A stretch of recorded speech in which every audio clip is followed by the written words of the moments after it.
Дэд сайд сулбахаар уулны гэдэг үгийг мэддэг гэ хэлчих юм бол ажлаас нь огцруулчих байх гэ айсан бах тий. Нэр үнэхээр завтай хүмүүс юм а тий. Уулны гэдэг үгийг яаманд хэрэгжилжсэн үү үгүй юу гэдгийг тодруулах ажлын хэсэг байгуулан ажиллаж байна. Өөр хийх ажил алгуу.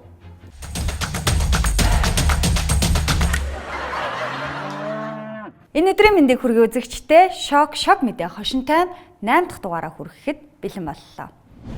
Улсын их хурлын гишүүн Ананд Базарт хүчндүүлж хохирсон талаараа ярилцлага өгч удаа цагдаад мэдүүлж байсан эс гэдэг бүсгүй гинэт өөрийгөө худал ярьсан гэж өөрийгөө шүүхэд өгч өөрийгөө 6 сая төгрөгийн торгуул төлөвлөх болсонд та итгэж байна уу? Эсийг шүүхээс торгуулаа цуулж төлөх боломжтойгоор шийдвэрлсэн байтал 6 саяыг нэг дорн шууд шилжүүлжээ. Өндөр ёс суртахуун уу? Өнгө мөнгөний ид шидүү.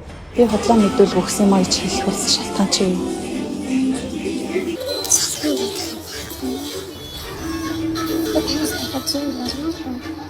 Шүүх шийдвэрээр ороод 6 сая төгрөг чинь 6 сая төгрөг чинь тийм бага мөнгө юм уу? Яагаад надад 6 сая төгрөг болохгүй? Улсын их хурлын гишүүн Ананд Базар үннээр явж өхөр тэргээр туулаа гүйцэтгэх хүн гэдэгт та итгэж байна уу?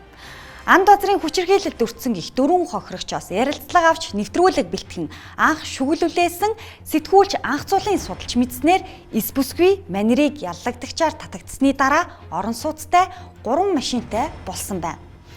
Эс бүсгүй ямар арга замаар дор хаяж 150 сая төгрөгийн сууц унаад хэрэгтэй болсон байна. Энэ бүхэн мэдүүлгээсээ буцахад нөлөөлсөн үү гэдгийг шалгуулахаар сэтгүүлч анх цуул цагдаад ханджээ. Хялбаршуулсан журмаар хуралдсан шүүхийн шийдвэрийн дараа Ананд Базар хуурамч бензин оруулдаг бүлэглэлийн хийсэн зохион байгуулалттай гүтгэлэг гэж мэдэгдсэн.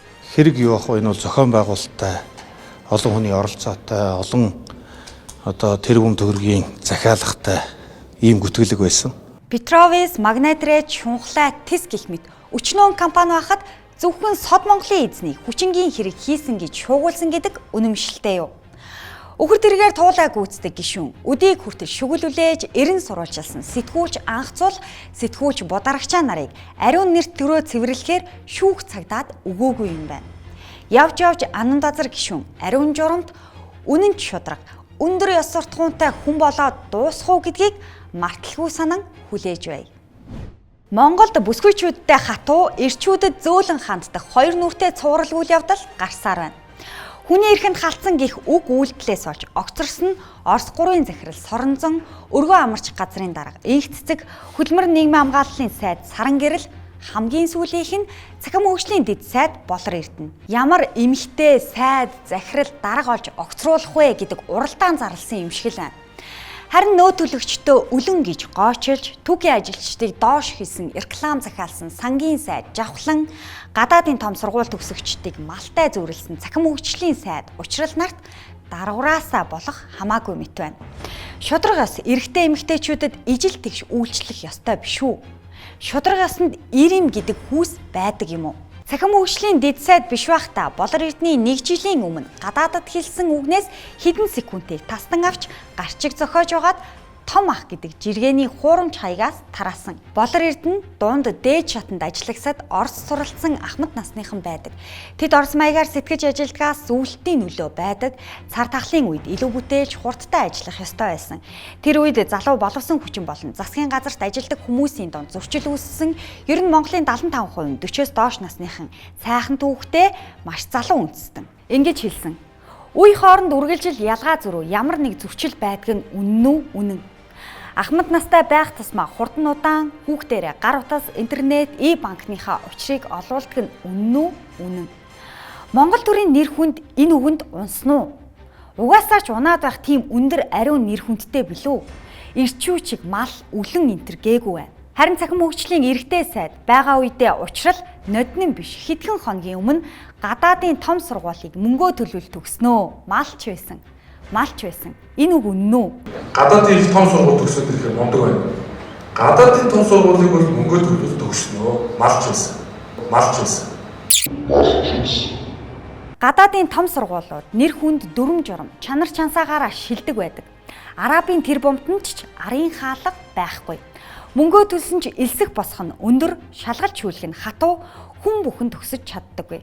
Аавынхаа байгуулсан өөрийнхөө хувийн сургуульд сурахч ч арын хаалга байхгүй. Гадаадын том сургуульд сурч байгаа мянган монгол хүүхэд мал байсан ч төгсөх хэмжээнд үнэлэгдэх юм уу? Ерөнхийлөгчийн санаачилсан илгээлтийн эзэд 2100 хөтөлбөрт хөдөө гадааны олон хүүхэд шалгарсан нь шилмэл мал тодруулж байгаа явдал уу? Мөнгө төлөхгүйгээр сургууль, засгийн газар, сангуудын тэтгэлэгч шалгарсан хүүхдүүд яах вэ? Харвардд сурсан ерөнхий сайд, Стэнфордод зэрэг хамгаалсан улсын их хурлын даргад мал байсан ч төгснөө гэд өөдөөс нь харж байгаад хилээд нэг үзэх юм уу? Том ах гэж хэн бэ? Эрдэнэ чимэг гишүүний хүлчүү халамцуу бичлэгийг цацуулсан эмэгтэй хүний бичлэгийн дадлаг туршлагатай том ах уу? Том ч гэжтэй өчүүхэн л ах байх та. Миний хөлний доод түвшин цатнаад байна. Улсын их хурлын гишүүн Саран Гэрэл улны гэдэг үгнээсээ болж огцорсон. Ил хэлсэн саран гэрэл болохоос биш хөдөлмөр нийгмийн хамгааллын яамныхан хэвийн бус энэ доромж үгийг зуршил болгон зохиож ашиглаад 10 гаруй жил болж буйн ил боллоо. Хөдөлмөр нийгмийн хамгааллын яамныхан татвар төлөгчдийн мөнгөөр захиалан хийлгсэн 2013 оны зөвлөх үйлчилгээний тайланд цагаан дээр хараар цаасан дээр үсгээрээ уулны гэдэг үг ахин дахин давтагдан дурайж байсныг Саран Гэрэл илчилсэн юм.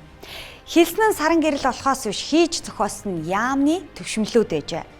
Сайдаа уулны гэдэг үгэндээ ороогдон унаж байх үед манай яамныхан огт хэрэгэлдэггүй, ерөөсөө мэдэхгүй анхудаа сонсож байна ухааны юм ярьж уснаас хуурай гарч байсан хөдөлмөр нийгмийн хамгааллын дэд сайд сулбахаар энержлийн талаар хэвлэл мэдээллээс мэдсэн гэж хэлж байна. Уулны гэдэг бол бид албанчны байдлаас хэрэгэлдэг. Бид албанчны байдлаас хэрэгэлдэг. Дэд сайд сулбахаар уулны гэдэг үгийг хэвлэлээс анхудаа сонссон бол яамныхаа бичиг баримтыг уншдаггүй, уншсан ч ойлгодоггүй, ажиллаа хийдэггүй хүн болж таарна. Эсвэл яг уулны гэдэг үг таармагц хуруугаараа дарж алгасдаг. Уул гээд сонсогдоод эхэлмэгц чихээ тас бүглөөд сонсохгүй байна гэдэг байсан юм уу? Уулны гэдэг доромж нэр томьёо хөдөлмөр нийгмийн хамгааллын яамныхан хизээнээс хэрэглэж ирснийг шалгах ажлын хэсэг байгуулагдаж энэ үгийн талаар хизээж сонсоогүй, амьдралдаа ч дуулаагүй, бүр юу ч мэдэхгүй цулбахаар ахалж байгаа юм байна. Ямар онд чухал хүнд хэцүү ажил вэ? 2020 онд дэд сайд болсноосоо хойш бараг 3 жил шахам уул гэдэг үгтээ огт таарахгүй зөрчхөөд байдаг хүнд ийм хэцүү даалгавар оногдсон байна. Хөлний уул, уул боо, гутлын уул гэх зэрэг үгсийн талаар амьдралдаа ч сонсоогүй байж мэдэх хүн биелүүлж чадах болов уу? Улан захтнуул хөлнийхөө доод түвшинг сайхан майжаа гэдэг болов уу? Уул боовыг ямар сайхан bottom cake вэ гэдэг юм шүү. Саран гэрэл сайдаар ажилласан 1 сарын дотор уул гэдэг нэр томьёо байдгийг олж мэдээ зогсохгүй олон нийтэд дэлгэчихсэн бол дэд сайд нь 3 жилийн хугацаанд огт сонсоогүй явж ирсэн нь тун хачирхалтай. Уул гэдэг үгтэй хөөцөлдөхөөс гадна ядуу үрхүүдээ яаж дэмжих, ямар хөтөлбөр хэрэгжүүлэх тухай хийх ажил шийдэх асуудлын талаар хилцэж ярилцахгүй юм бах та. Хэл сайхан амлаа. Өө за 3 өрөө барь. За 1 өрөө барь. За тийм биш. Улсын их хурлын гишүүн Мөнхбатын халзан цагаан хонь аваарэ гэдэг бардам ам юуг нь ард олон танилцуулсаар байна. Тэрбээр гишүүн Баатар Билэг, Тэмүүлэн нутгийн зөвлөлийн хамт боксчин Цэндбаатарт Suzuki Jimny машин, дэлхийн аварга анх цэцэгт 3 өрөө орон сууц, жудогийн дэлхийн аваргын хүрэл медаль Дүүрэн баярт байр өгнө гэж амласан байна. Найр наадмын тайлан дээрээс дааг аваарэ, халзан цагаан хонь аваарэ гэсэн бэлэн ам шалдан гоё үзүүлбэрийг нь нүдээр харж чихээр сонссон иргэд сошиал сүлжээнд зураг хүрэхтэй сөхсөөр байна. Соёлын яамныхан чөмгөө дундлан оюун ухаанаа шавхан ажилласны үр дүнд Welcome to Mongolia буюу Монголд тавтай морил гэдэг нэн гайхамшигтай онцгой сонин урайг бодож олсон байна. Гадаадын жуулчид шагшран гайхаж, итгэж ядан алмаарах, сонссон хүний чихэн дээр мянган сарнай дэлгэрэх энэхүү цоо шин урайг 2023 оны аялал жуулчлалын жил зориулан боловсруулан бүтээснийг соёлын сайд намин танилцууллаа. Аливаа нэгэн хүн хаашаа аялах вэ гэд бодоод компьютер онгойлгоход толгоонд нь орж ирж байгаа орнуудын тоон нэг нь Монгол гэдэг орн байх тэр коммуникацийн төлөвлөгөөг бид нар гаргаад ажиллаж байгаа. Улс төрчдөд дээрэмдүүлсэн хөгжлийн банк эх онд самурай евро бондоо төлнө. Оны эхэнд 1.8 их найдын чанаргүй зээлтэй байснаас 1.5 их найд нь Алтан хуйгийн засгийн газрын үед үйлдвэрлэгдсэн байна. Алтан хуйг Чингис Бондын үрийг хэн яаж төлөх юм бэ гэсэн асуултанд бидний үр хүүхэд төлчнөө гэж хариулж байсан. Яг бидний үр хүүхдүүд тэгээд яванд энэ төгрөг мөнгө төлчихнэ л дээ. Хөгжлийн банкны захирал Мандуул нь Алтан хуйгийн хүүхэд биш ч гэлээ 800 шахам тэрбумыг барагдуулаад байна. Алтан хуйг 1.5 их найдын үр үүсгэсэн хүн мөн бол Мандуул 800 тэрбумын үрийг барагдуулсан хүүхэд нь мөн. Үр шир тавьсан хүмүүсээр өөрсдөр нь төлөвлөхгүй бол бүх татвар төлөгчид хамтдаа төлж бүгдээрээ Алтан хуйгийн хүүхэд болж мэдхээр байна. Алтан хуйгийн хүрэл сүх, Алтан хуйгийн зандан шатар гэдэл эхлэх болох нь.